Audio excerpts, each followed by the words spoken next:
Hey everybody, welcome back to the Paddle Pursuit. I'm here today with Mike Malone. I'm your host, Robert Norman.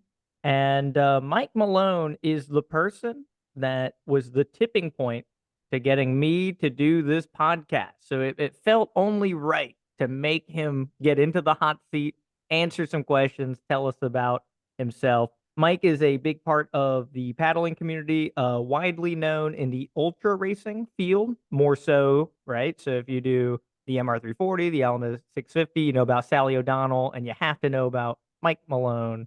Mike, thank you so much for joining us today on the show. No worries. I appreciate the opportunity, Robert. As far as the ultra distance paddling goes, I am not an ultra distance paddler.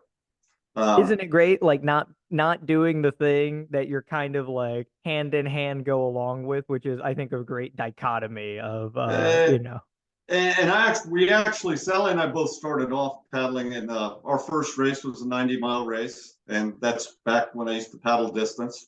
And it was all based on, I had a water polo and swimming career. After I retired from the Marine Corps, I started doing distance swimming again.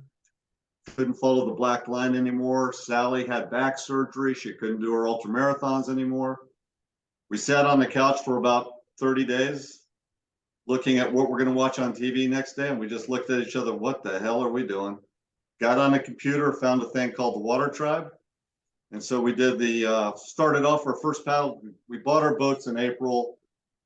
In August or October, we did our first 90-mile race, followed up 3 months later with doing the Everglades Challenge. Um, and then it just morphed from there. We started doing the James River Rundown. I think we were the first ones to do a 100-mile race in skis. We had our brand new plastic V7s. They were the first two in the country. And that's what started it. But over the last 3 years, now you're not going to catch me paddling anything over the Chattajack distance. So tell us more about getting into surf skis. Was there a transition from like sea kayaks? What made you gravitate towards discovering the or the surf skis and deciding like, hey, we got to own these? Well, there's a couple factors. We started off in the sea kayaks. Or my last North Carolina challenge, I was in a sea kayak. It was absolute victory at sea. Came out of the boat in the first 3 miles 6 to 7 times.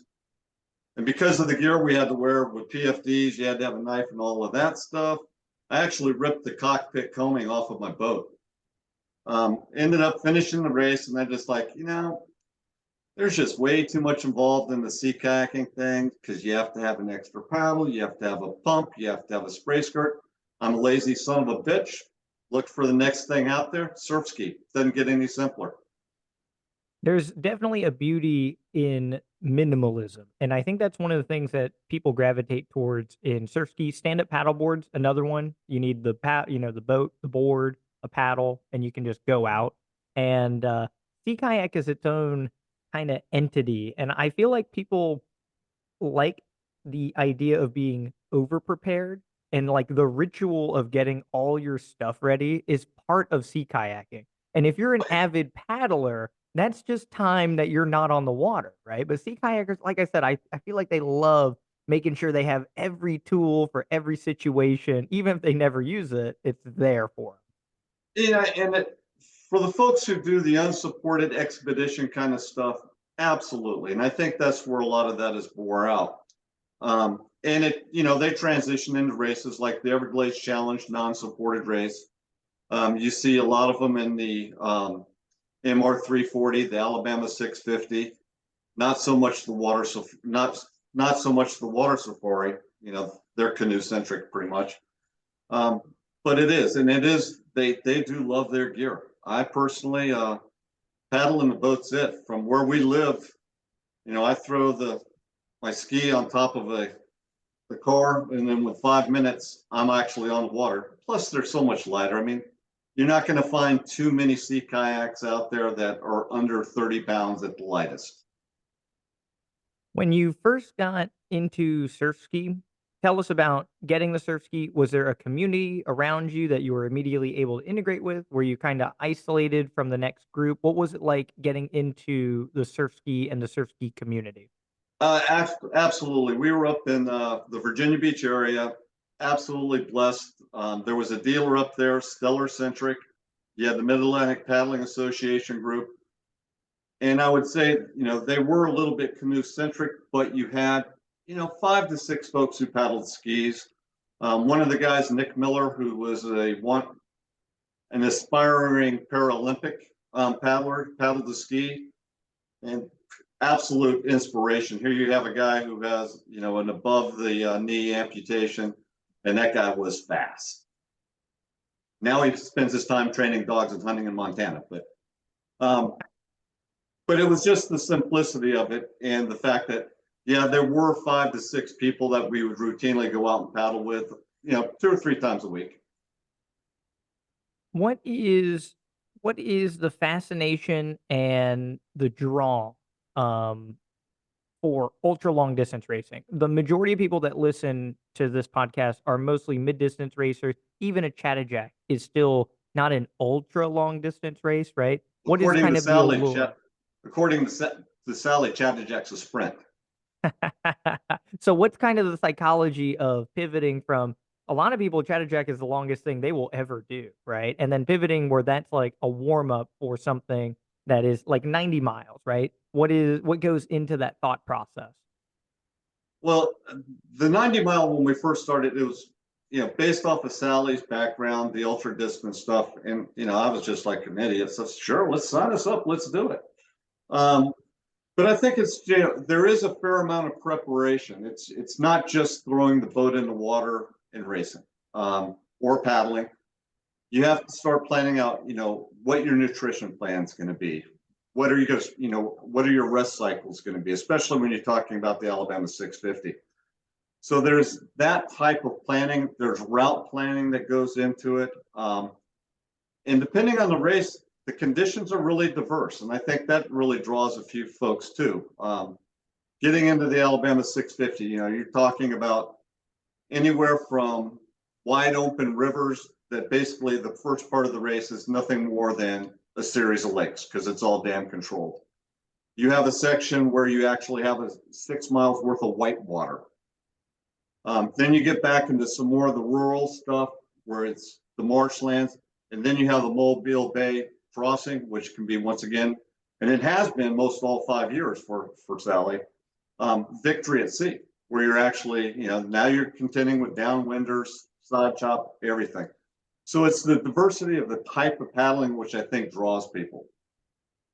You had mentioned that that was one of the first few things that you had done and you no longer do it. What is the motivation going away from that, and what are your current interests involving paddling?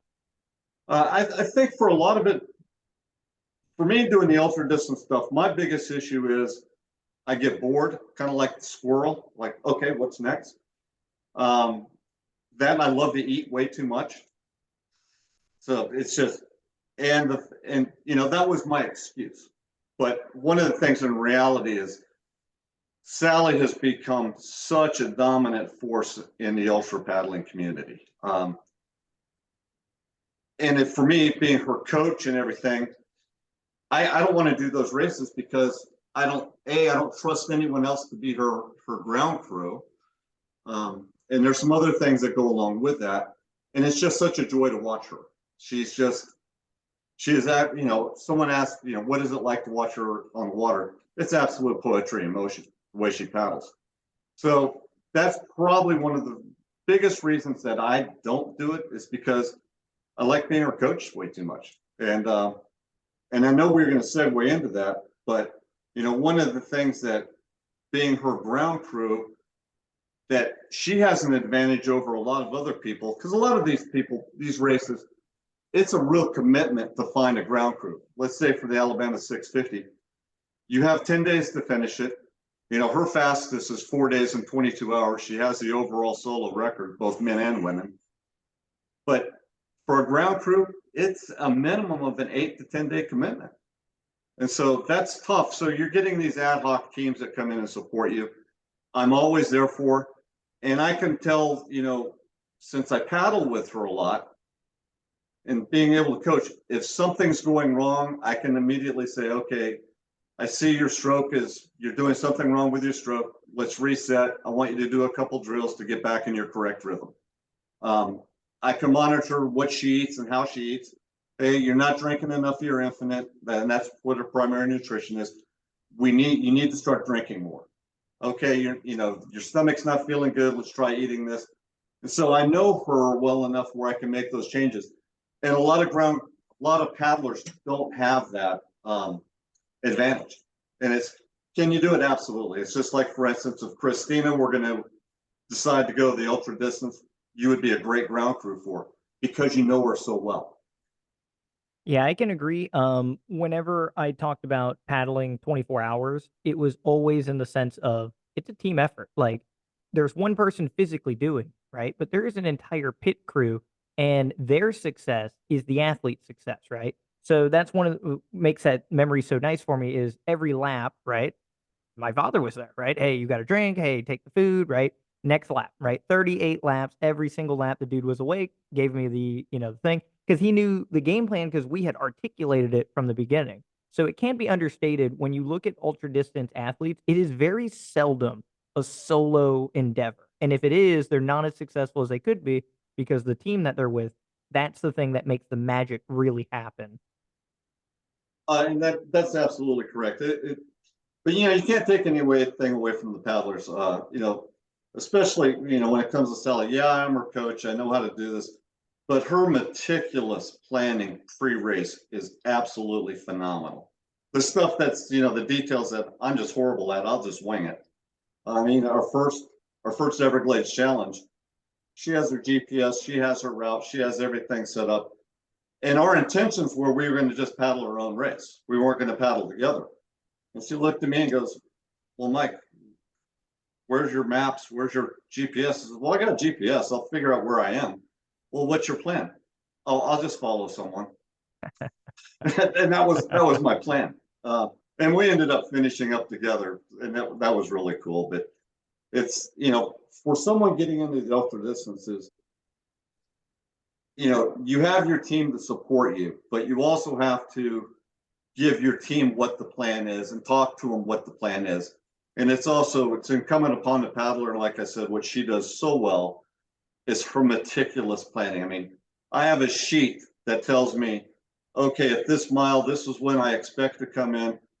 I want a 3-liter bag of infinite. I want, her favorite snack food, which is Spam and tortillas. She calls them her spamillas. I want 3 of these. And so I'm just going down a checklist. Okay, here, let's go. Gotcha. So we will circle back and talk about the ultra distance and some of the stories that have come from that in more detail. You had mentioned as an excuse, but it's kind of a valid one on long distance racing on attention span. Joe Sirkovich on episode 2 talking about sprint racing and how it captivates kids because they only have to keep focused for 1 minute to 3 minutes, or I guess the 1,000 meter takes 5 or 6 minutes, but nonetheless, it's much shorter in duration to keep the attention span. So there's this big difference in community at kind of you know, at a base level, right? Having the ability to keep focus for hours or days as opposed to minutes at a time. What are some of the major contrasts that you see in the ultra racing community versus the standard race community, like the Chattajack group and people that paddle 5 or 10 miles or even less? I think the biggest difference is that people are intimidated by the distance. And I think it's the intimidation factor more than anything. And a lot of folks say, "Yeah, I can't keep my attention span." Well, you don't know that you can't until you try it.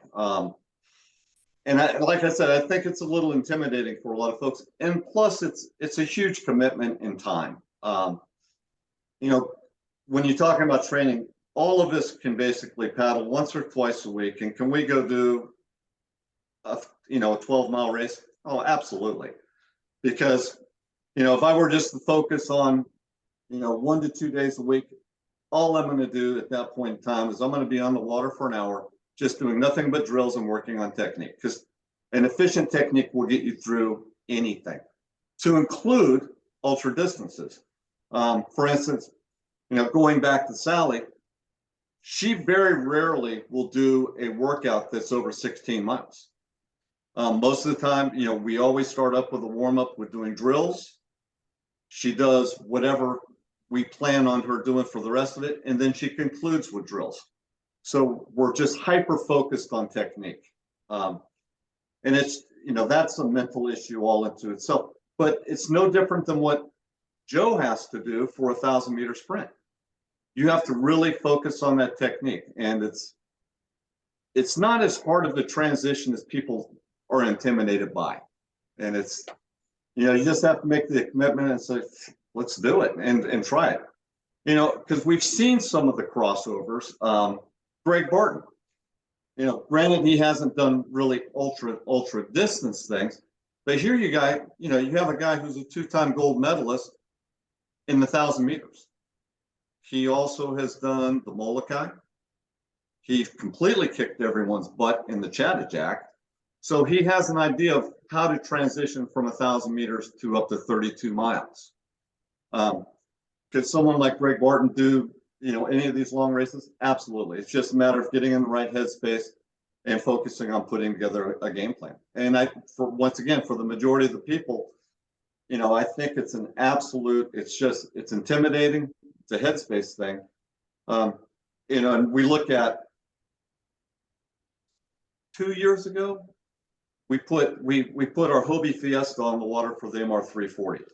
The Hobie Fiesta is that pedal-driven raft with 4 seats. It was absolutely the slowest hull form in the race. Out of 600 boats, we ended up 56th, and we finished in 57 hours.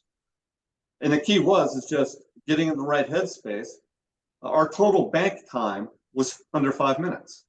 We had a plan. As we'd pull up to a stop, 2 coolers on, 2 coolers off, boom, off we went. And it was just, having the plan and just, yes, this is boring, but we're going to grind it out. And plus we had Salli on board, and she's like, kind of whip. And I know Joe Frohawk. The year that we did it, Joe had just turned 75.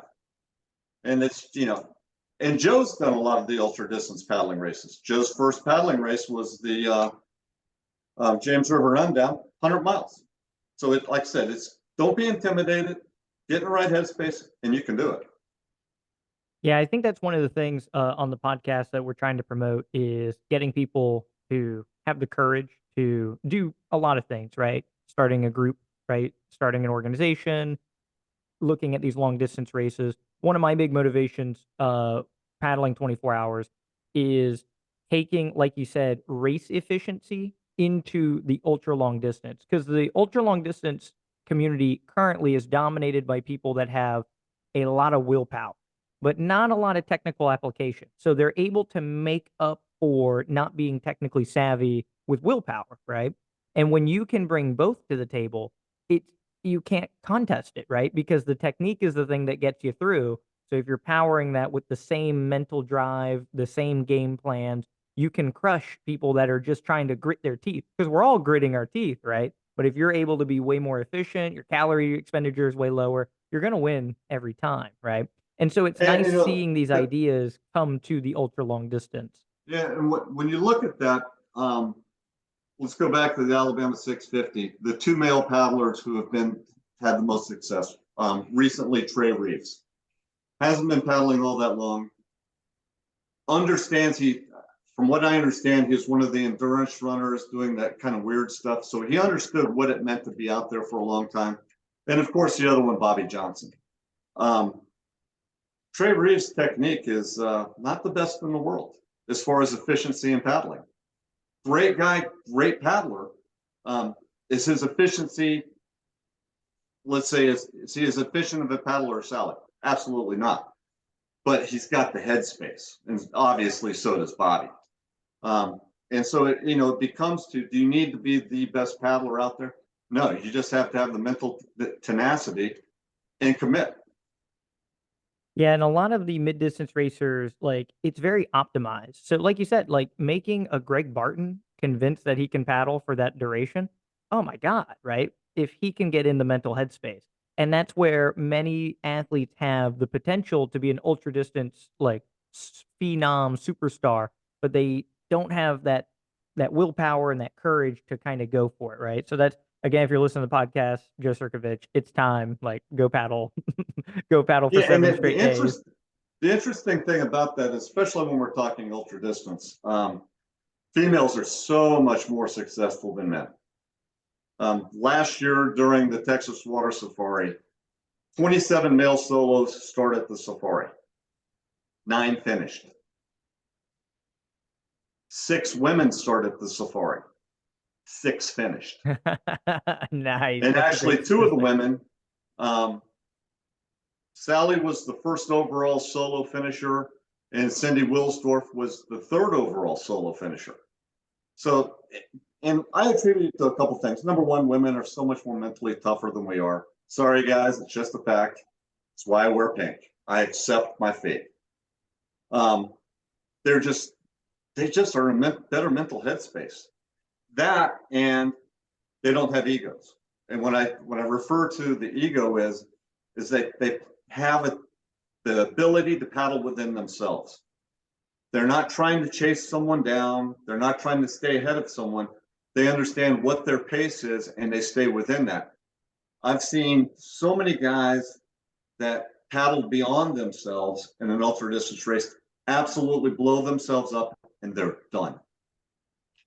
Ego wise, they get passed by someone that they expected to be ahead of and just quit. Whereas if they just stuck with it, stuck with their game plan, they'd have been successful.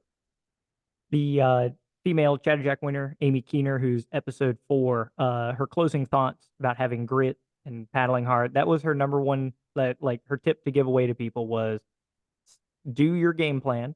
And when you do pass people, you take the wind right out of their sails. And she knows it. And like you said, like she doesn't have an ego, but it's this ability that the ladies do have at their advantage. And especially in ultra long distance, there's a long time to blow up and have things not go well for you. In a mid distance race, it might only be a mile or two, 20 or 30 minutes of suffering.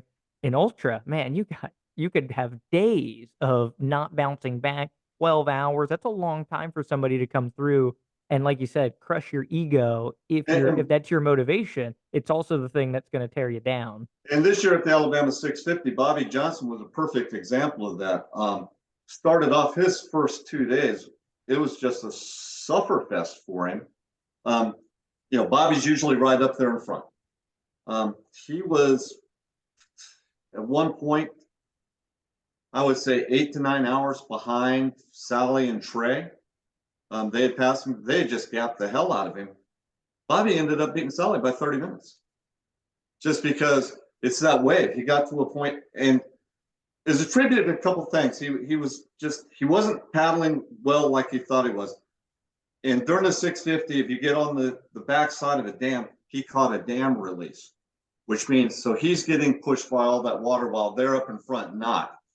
But it just completely re-energized him. And and Bobby knew that I got to paddle within myself because I'm either going to break or I'm not going to finish, or if I paddle within myself, things will change, and they did for him. So looking at the ultra long distance races in contrast to other paddle events, what are some of the logistical hurdles as like a race organizer? And then how well is that executed from your point of view, right? Is there things one community could do better than the other? Are there things like what are some of the strengths and weaknesses from your point of view? Well, all the ultra distance races are completely different. And let's throw out the 3 big ones here in the lower 48. The Alabama 650, of which they have it cut off at 20 paddlers. And I understand why Greg Wingo, the race director, does that. You have the Texas Water Safari, completely different water. It's a generational race. It's been going on. This will be a 61st year of it. So you have a lot of community support that always is there to provide checkpoint captains and everything like that. And then you have the MR 340. That's just a straight shot grind with very well defined checkpoints. So you can't, from a race director standpoint, they're all different. They all have different challenges. The biggest thing with the 650 is that it's so spread out and it hits so many different waters, and all those points are not easily accessible. And so that's where the challenge from a race director point of view goes, because you'll have that lead four that at the end of the race are 200 miles in front of the last guys coming through. So you have to look at how do you manage your staff, and that's a huge challenge for Greg, and he's been successful with it. Could he put more racers on the course? I would say, I think he could probably comfortably get 30 in there, but anything other than that, it's just way too spread out, and you're talking a volunteer staff, and so it makes it difficult. Whereas, when you get to the older races, the water safari, that's been so generational, and plus it's only a 260-mile race. There are families that are involved, and they have been for decades. So, does a race director, they have it just so well wired about where everything goes and all the lessons learned. It started off a race with 3 guys doing it. Now it's, they're putting through 150 plus. And then when you talk about, transitioning to the 340, the fact that it is on a working river that has very defined spots, boat ramps and things like that, it makes it easier to manage. And plus he has great support. He does it for a great cause, for the Missouri Water Relief Fund. So he's well supported by, the state as well. So looking at ultra distance, like that is a mythical level of planning, 260 miles, right? In contrast, in the Panhandle, most of the long races that go on there are like 9 miles or 3 miles or 6 miles. When race directors struggle with some of the shorter distance races, what do you feel when you see that, when you know that somebody is articulating a 260-mile multi-day super event, and then we have race directors that may struggle with running something that's only 3 or 6 miles on the local level? I think it's experience. And I think I don't know here, especially in the FCPA, we have a well-defined courses, and they're so used to that 6 and 12-mile format. Mhm. And they do a very good job at it. It's not necessarily codified, but it's a weekend gathering. So do they need to be any more organized than that? Probably not. I think there's competitions when we look at, and you've done a great job with the schedule you put out. In Florida, how do we put on a premier race, whether it be ultra distance or something to the scale of the Chattajack? You got to pick your date. And the biggest thing that I see is social media. Because you look at the social media, let's say, for instance, the Chattajack put out, or the Carolina Cup, that's the biggest thing for a successful race, in my opinion, is you have to have a social media campaign. On episode 8, we had Theo Byrne on, who's been in Chattanooga since kind of the inception of the Chattajack. And one of the questions I'd asked him was, can there be another Chattajack, or does it diminish from Chattajack if you have too many of them, right?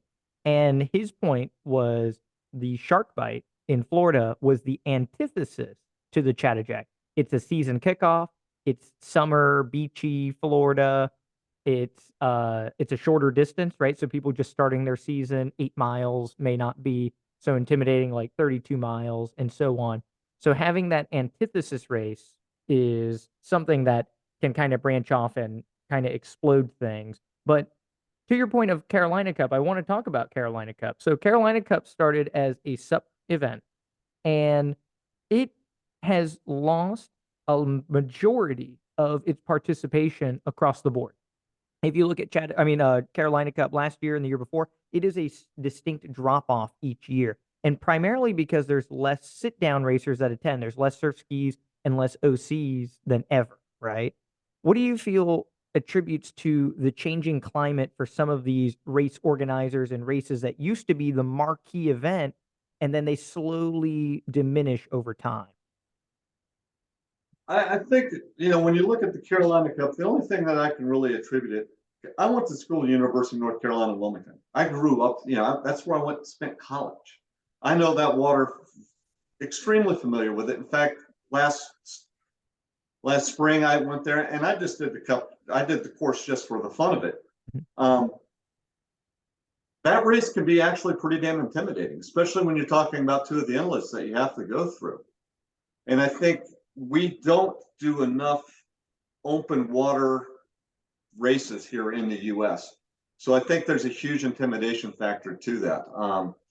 And it was pretty interesting. I listened last night to the podcast that Epic does with the Mach brothers in their downwind school. We have the ability to do downwind here in the US. Like, they explain to it, if it's 6 inches and the wind's at your back, you're doing the downwind. But I think for a lot of folks, getting out into, for us, the Gulf, and we don't paddle as anywhere near as much as we should in the Gulf. Atlantic coast, you see a lot more offshore, maybe in California than on the West Coast, because they don't have the inland rivers and lakes that we do here. But I think that kind of paddling is intimidating. And I think that, that's what's hurt the Carolina Cup, especially when they had the real bad weather years and they moved the sit down and the outriggers to start on the inside. I think it turned some people off. It's just like, well, screw that. If I'm a good enough paddler to paddle the Carolina Cup, I want to go out and surf. And they took that away. And I think they lost a few of the sit down paddling community out of that, Yeah, I which is agree. really unfortunate. Yeah, the starting not on the beach kind of robs you of that experience, but it also robs you of the finish because all the sup racers get to finish on the beach side, and there's 1,000 people over there cheering, and you finish on the sound side, and it's like, oh great, like my significant other that I dragged up here is on this side, but there's nobody else to. So you finish, but there's really nobody there. It's not the same crowd, and I think that was one of the things that turned people off. Is I paid the same amount of money. I ran the same exact course, and there's nobody at my finish line, but I can hear the 1,000 people across on the beach side. And it also goes back to what I said is having a social media plan. Could that have been alleviated? Absolutely. If you had someone there with a camera and you had a big screen television on the beach side, so the people on the beach could see the finishers of the guys coming in on the sound side, it would have mitigated things. You've seen one of the things that you see on races that I don't know how they do it. We probably need to sit down and talk to Keith Maynard and the Wild Hog. I mean, here you have a crazy race. I have not seen a better race when you have a real-time finishing list that's constantly updated, so you know where everyone's finishing. That screen itself is phenomenal. But for a race director trying to start something new, to have something like that so everyone can visually see it, have a big social media presence, that's what's going to get it. Why do you think people come back to the Chatterjack every year? Because everyone gets their picture taken. Yeah, that's and true. it's a big motivating factor. It's here's how bad the Chatterjack is. Like I said, I don't race per se. Yeah, I show up to races, I have fun, but because of the Chatterjack, there it is. That's why I got that tattoo that way. Because when you finish that race, you have all the cameras there, and guess what? It shows up in the picture. It's stupid ego thing, crazy, but it's that social media thing. Everyone gets to have their picture taken, and that's huge for folks. Especially even in local races. If you want to have a weekly local race that you want to build and have people come up to, throw it up on Facebook, Instagram, whatever, because everyone loves to see their picture. Real-time results is another big thing because, for instance, we didn't finish, but the Texas Winter 100 finished yesterday. It's going to be 3 or 4 days before people see results. And that kind of, everyone who's following them saying, hey, this is a cool race, I want to see the results, people's interest drops off so fast.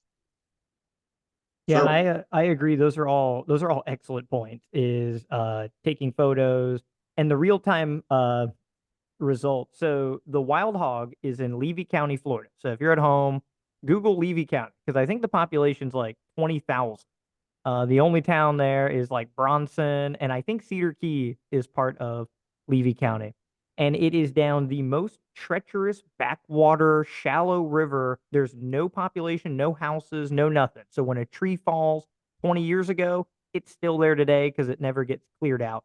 And there are 300 people that go down this river two at a time. They go in heats of two every minute, every 30 seconds, boom, boom, boom, right? So you have potentially 150 heats. And the moment you cross the finish line, there is like a 1 minute delay, and they have your exact finish time in 150 unique heats live. You can go up to this big TV and see it. And it's amazing because this isn't like a real racing like community or volunteers that put this on, right? This is like Bronson, city council that comes out there and they run a better race than many that I can name that have been doing it for years that placate to, the actual racing community at large. And it's The really, amazing.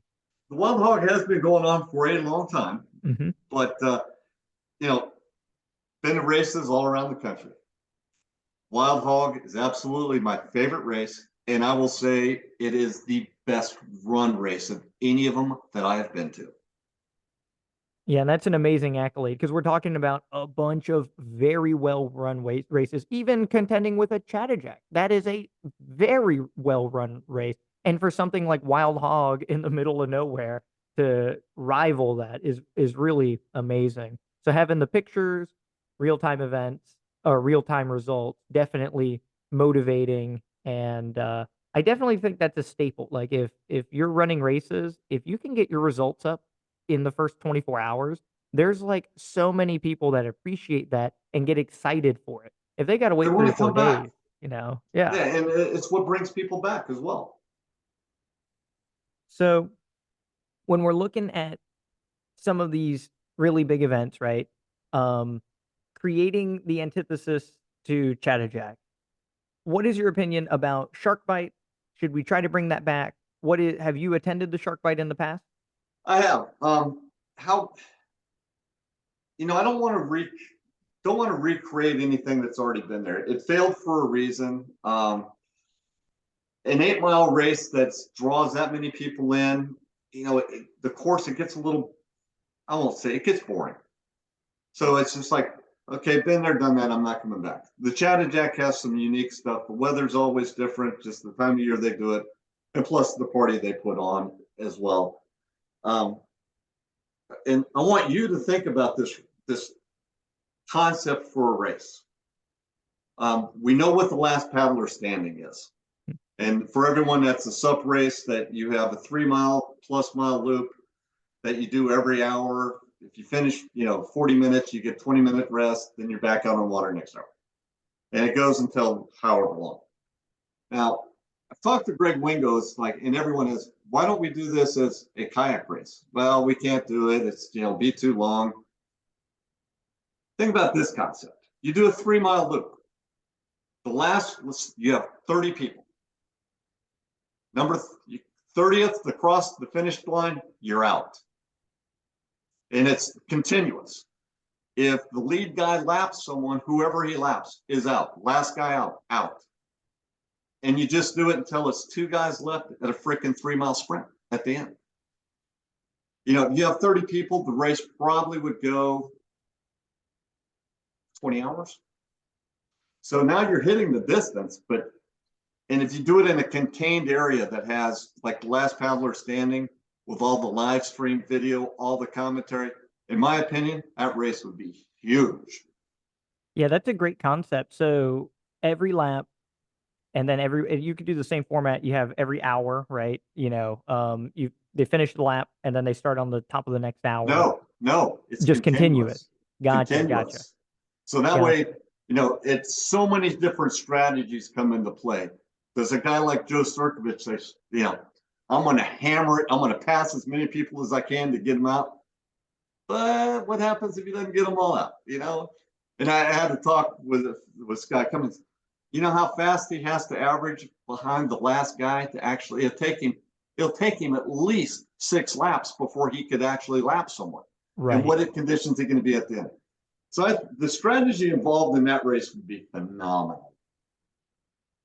Yeah, that's there it opens a lot of doors when you have races where the time limit is essentially infinite, right? So then you have other criterias that either knock racers off or eliminate them, whatever it is. The last battler standing right now is like a battle of attrition, right? Where you just keep on until people give up personally. But in this way, it's a similar format, but you have to kind of defeat that paddler and it knocks them out of contention. And like you say, you can do Yep. it early. You can do it. You could try to do it at hour 30, right? Like it just depends on, who And, you're I, racing and the game and plan. God love Greg Wingo, but this would kill his race. Yeah, with the sit down paddling community in general, I think, especially compared to SUP right now, especially ultra long distance SUP racers, there's way more sit down paddlers in that field. Just because it's more of a reasonable craft for long distance, right? It's just faster, easier to navigate, etc. So you could get as many participants as you wanted in that format versus last paddler standing. I don't know if they reach the maximum sign up currently. Just I can't imagine there's 100 people that want to do that or that are Uh, prepared to paddle for 40 hours or yeah. plus And rather. getting back to your point as far as the ultra distance stuff, I think that format that I just mentioned has tremendous potential to bring the crossover paddlers in. You're talking about, we have 600 plus people who do the MR 340. You've got 150 who do the Texas Water Safari. And then you have 600 plus that do the Chattajack. It just, and then God knows how many other people. It's just, you have the ability then to really cross over those. I'm doing the Chattajack. I'm not going to paddle any further than 32 miles. Well, this concept's like, that's interesting. Yeah, Chattajack is a great example of the crossover athlete changing over time. Chattajack used to be a sup race, right? Like predominantly 60, 70%. Now it's 60% outrigger canoes, right? Or 65%. So like that whole landscape changing, it's part of the sport, right? And then having events that also go in the direction of where the community is going, I think is smart just to, kind of throw that net out there to get the participation that a lot of these events need to keep going. And, one of the things that, when we look at paddling with, and, I get a lot of grief for it. Here in the US, we have 3 to 4, no kidding, elite paddlers that compete on the international level. That's really it. The rest of us, I'm sorry, we're recreational racers. How do we change that mindset? And I had an interesting conversation. I had the opportunity to paddle with Mike Hubbard the first of the year. Phenomenal guy, Olympian. Um, but he grew up, and it's much like Greg Barton, they grew up and saying, we want to go to the Olympics. They chose their sport. So they had an end goal. The paddling that we do here in the US doesn't have that end goal. So basically, and that's why we're recreational racers, it's an older demographics that paddle. You don't find a whole bunch of people that are in their teens through their early 20s who want to put in the time. So it's an older demographics. You, for instance, on a very young scale of the demographics for paddling here and racing in the U.S. for the most part. So how do we change the paradigm on that? And that goes back to, okay, let's look at the Olympic format of what they have, and let's get some clubs together that actually start focusing on getting kids into K1s and doing the K1 distances. I think, and because those are the paddlers who are going to transition into doing what we do now. But we need to start doing that, or we're going to age out of this, out of the sport. Yeah, that was a big focus of Joe Sirkovich on the podcast, and then Scott Cummins. We talked about how a lot of other countries have like a feeder system, right? So like Europe has inland sprint kayaking and marathon is a lot more popular, but it doesn't have the Olympic outlet, but some people are happy with that world championship medal. And then South Africa and Australia, they have the life-saving program, right? Where it's literally a job. They have their own world outlet. If you're good at some of the disciplines, open water swim is an Olympic sport. So there's so many things that you can do. And a lot of their surf ski racers, when they get good enough, they're like, hey, jump in this K1 and go do the same thing. New Zealand, Tennille Hatton, I think still has the Olympic record for one of the K1 distances. That's a life saving surf ski racer. Hey, jump in this boat, go do that. And in the US, it's so tough because we have so many programs that yield so many positive results, right? If you're a high level swimmer or gymnast, or if you're good at catching a football, there's so many sports that lead to multi-million dollar implications.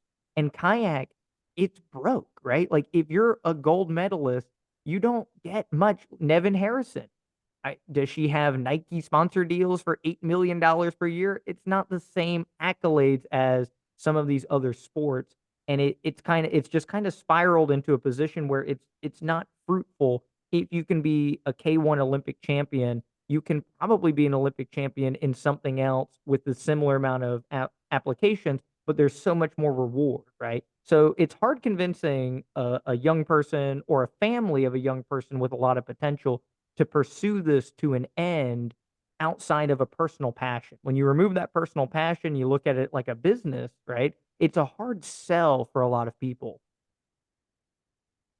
But but outside of, it's not socialized. I mean, for instance, you talked about Australia with the folks that come out of that. It's a professional sport there. I don't know if you've watched, their Neutral Games series, Yep, and it's yep. it's this is how they make their living. They're making, $150,000 a year. Hmm. They're doing well, and a lot of those, you'll hear the commentators talk. Well, they're doing this, and they're going to the Olympics in 2 months doing K1s. So it's, yeah, and they don't have the professional sports that we do here per se. But I think, the carrot that we can offer to the youth is, you know, let's start having some championship caliber races here that mean something. God bless the USCA and their nationals, but is it truly a nationals if you don't have a qualifying time? So, people walk up there, I'm now a national champion. God bless you. You had a great race. I'm glad you had fun. But you didn't have to do anything to get there. All you had to do is show up. And so I think if we turn things around where we have qualifiers and we know kidding put tags on folks that you are a national champion and you legitimately are a national champion kind of thing. The Olympics or the international scale, you qualify and you can go to this because there are those folks out there that, my brother, for instance, he grew up, we grew up in Southern California. And as soon as he got to high school, his goal was, I am going to the Olympics in water polo. That was his focus for completely 9 years out of his life. He understood there was no life outside the Olympics in water polo. And he wanted to go in the 80s. He qualified for the team. They had done well in international. And of course, you're too young to remember, 1980, we had a president who decided that we weren't going to the Olympics. Absolutely crushed my brother and everyone else who was in the 80 Olympics. But no, I mean, an obscure sport. What you strive for in water polo and in swimming. Well, swimming now is, you're getting more professional level. But for when I was swimming and playing water polo, the goal was, I want to be good so I get a scholarship. I was blessed, got a scholarship. I could have played water polo, decided I want to go to the East Coast, and I swam instead. But that was the goal. And so we need to give these kids that type of goal to get them into the sport. And so, can you talk the NC2As into putting our type of paddling into a venue form? Oh, hell no. It's too expensive, too many liabilities with it for various reasons. But if we start having a no kidding type of national recognition or something of that nature, or get these kids in here, hey, you can be an Olympic paddler, and we provide them the venue, the training to do that. We start off with local races that get them into it. I think you have a shot because we all know that youth is going to be what moves the sport forward for us. Yeah, it's definitely true.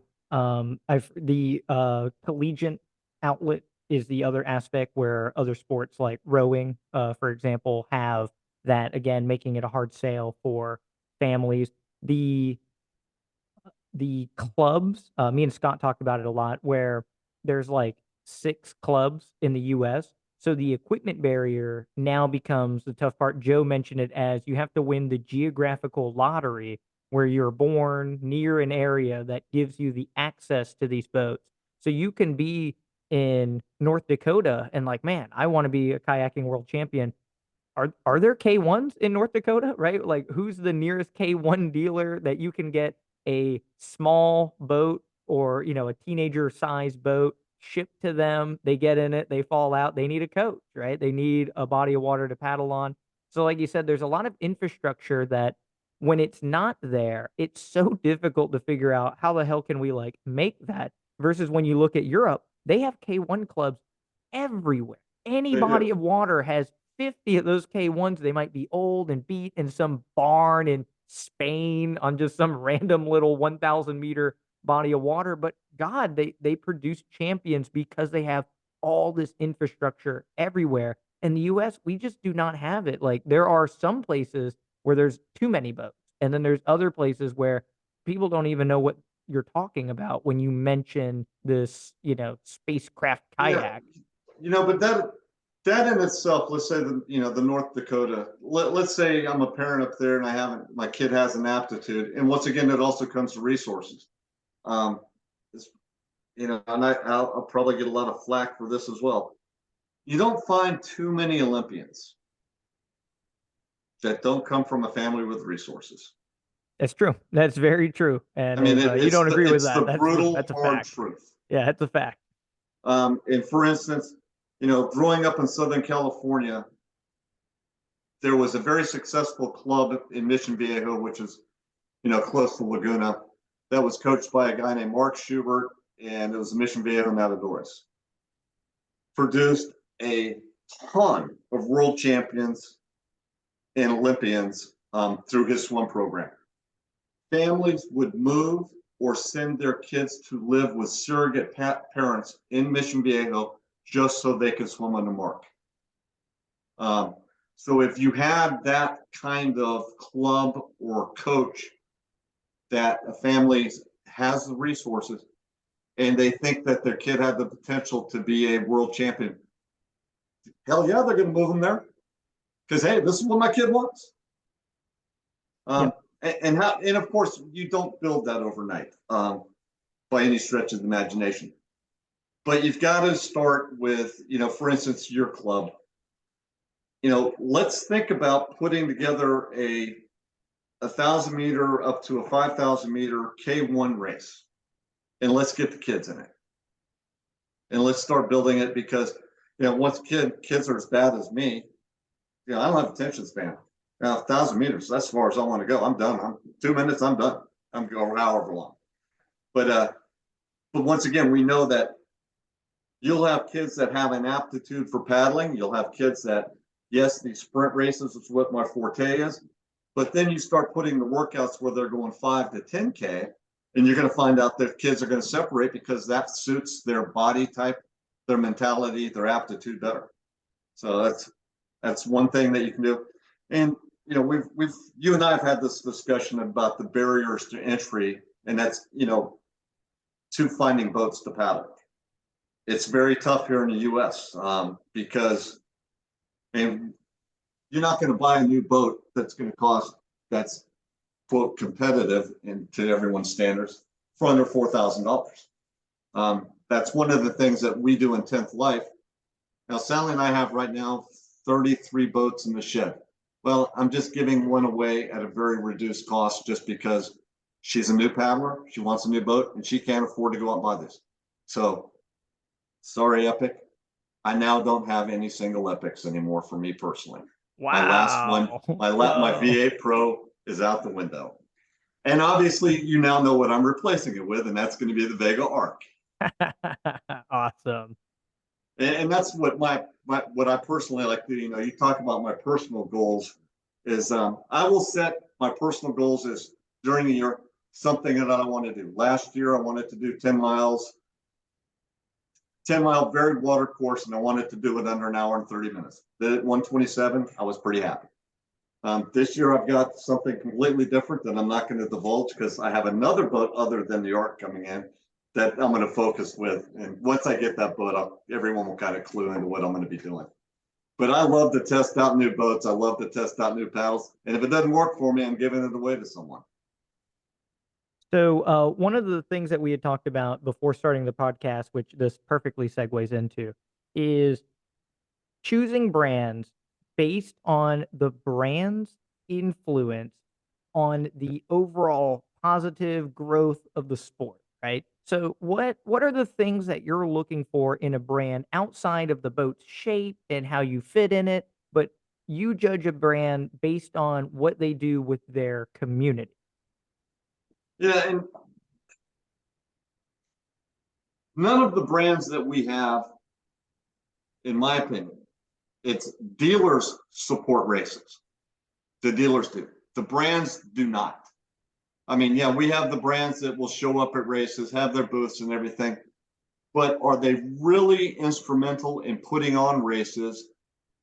And, yeah, they always want to win. They want to get, their best paddlers there. But, you think about, for instance, the Chattanooga. What happens if, Epic, they've pretty much ruled the Chattanooga, especially in the kayak class. And we talk about branding, the V8 Pro.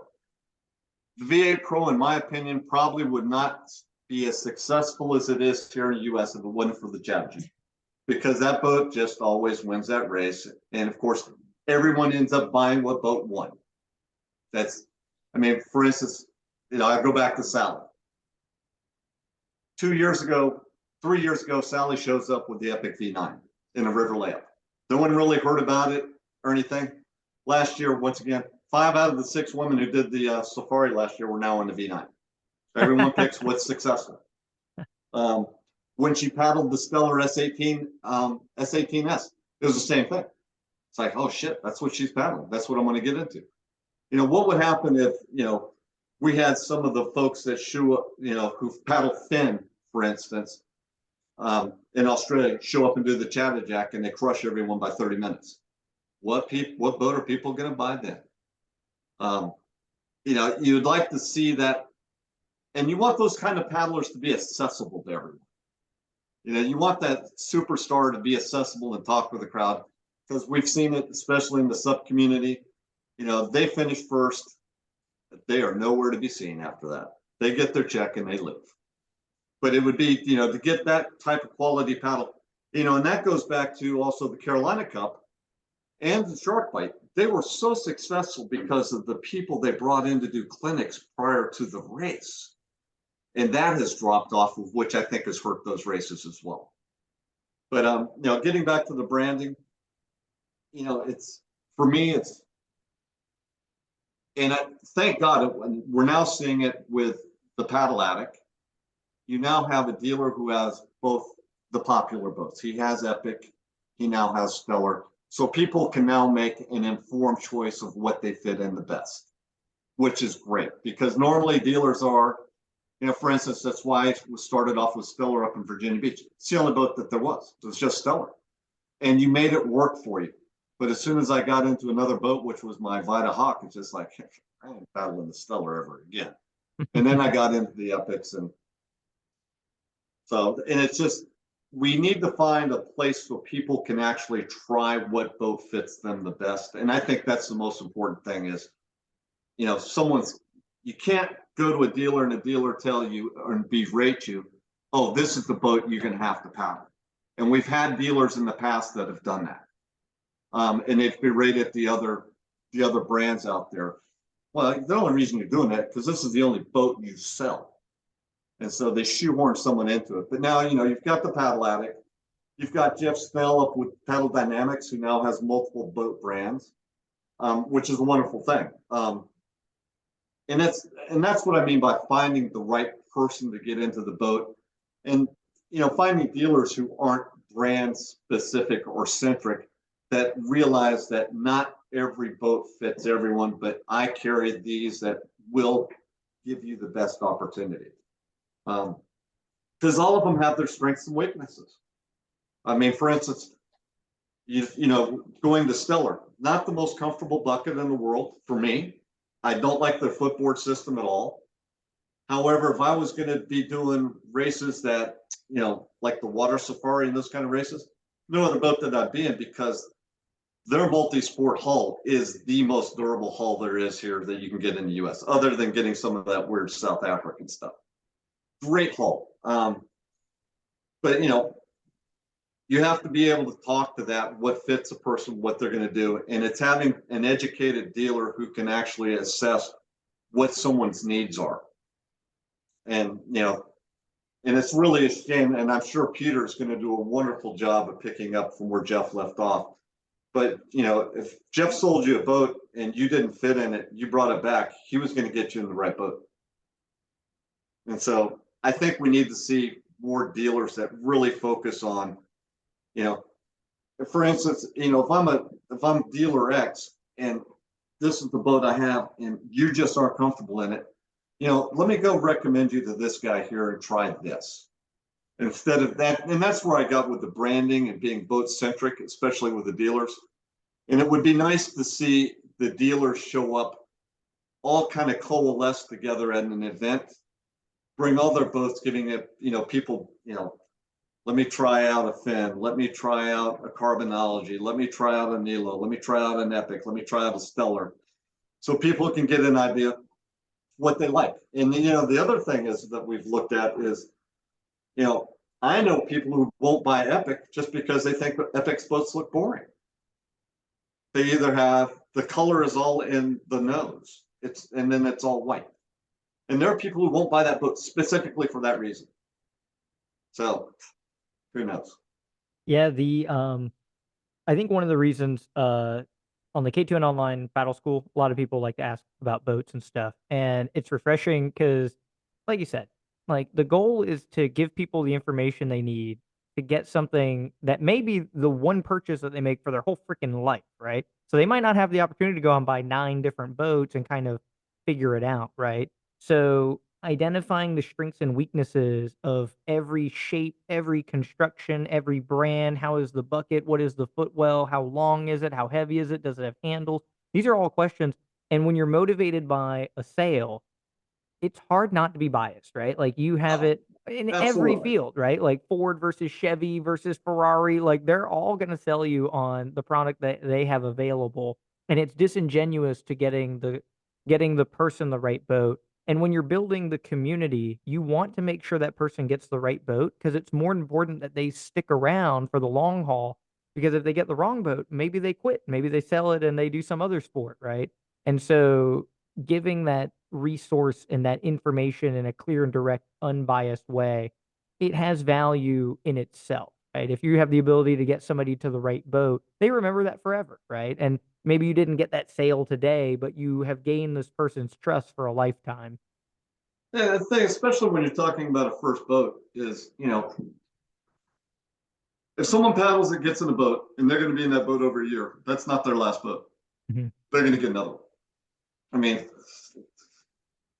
I probably average buying 2 to 3 boats a year, just because I get bored. I want to try something new. Um, but I also, my goal with that is that I want to give what I have to someone who doesn't have the resources to get one. And that goes back to, we really need to say, we need to take the stigma away from paddling plastic boats. We truly do. I mean, it's, now I can go out and buy either a used boat or even a new one at $1,500 to $1,600. Will that be their last boat? No, but are they going to learn how to paddle correctly? And are they going to enjoy themselves? I know people who have gone out and bought an SES as their first boat. Their season lasted 1 season. They got rid of the boat and never paddled again. And everyone has seen that. But it's, take away that stigma of the plastic boats. Let's get people in there and paddling those. That's why I did the Key West Paddle Classic in 510 that year. Was just because I was tired of hearing, oh, a plastic boat cannot be competitive with a composite. Well, not too many composites beat me. And it's just fun. Um, and it would be cool to see, going back to some of the races, to put on a race, which I think would be extremely successful. Um, I would say probably more so in the Panhandle because, even coming down to your area, is that really accessible to everyone on the East Coast? Or coming from Tennessee, coming from Kentucky, Texas, whatever.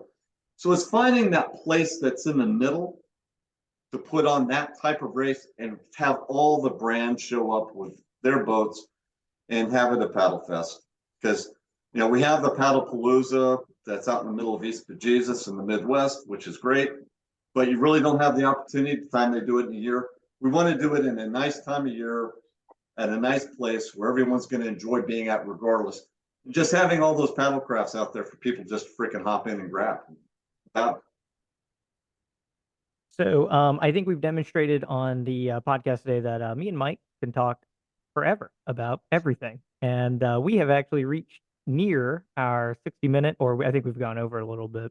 So, Mike, thank you so much for joining us. What is final thoughts on anything? You have the viewers, you got friends and family watching. What's the last thing that you want to tell them today? My biggest thing is that, do not be scared to ask any question, whether it be, Robert's school, the K2N, Omar with the Surf Ski Foundation. We have our Facebook page, 10th Life Kayaking, where there is no stupid question. And if you ask a stupid question and someone berates you from it, that person who berated you is being booted off. But ask the question and don't be afraid to get in the water. I know, much like Robert, you come to me and say, hey, Mike, I'm interested in paddling. I'm saying, sure, show up. I got a whole host of boats. I'll throw you in whatever you want. You get a class. Just make it fun. And it's for everyone who's listening, don't be afraid to reach out and ask the question, because our paddling community is pretty freaking generous. And for me, and I know like you and a lot of other people, we wanted to get people in the sport. We wanted to have a positive experience, and just reach out and ask. Very cool. Thank you so much for coming on to the show. Thank you for what you do. And we're going to have Salli I ODonnell got on one more here. thing. A friend asked me to say this, and it is an advertisement. Okay. Cindy Hale Trimble, who's a friend of ours, who's a paddler, she has Emerald Stitches. She makes custom paddle bags and custom boat bags. She's going to be online here in about the next 3 months. So I had to say that for her, but she does make a pretty awesome bags. 3 months. This episode may come out when she's able to do that. So I'll make sure we have the link for that in the description of this video. So if you're watching on YouTube, click the description and you will. I'll make sure you have her website when it's up and running, Robert. Sweet. Excellent. Mike Malone, thank you so much for coming on, and thank you all tuning into the Paddle Pursuit. We'll see you guys next Monday for the next episode. Cool. Take care.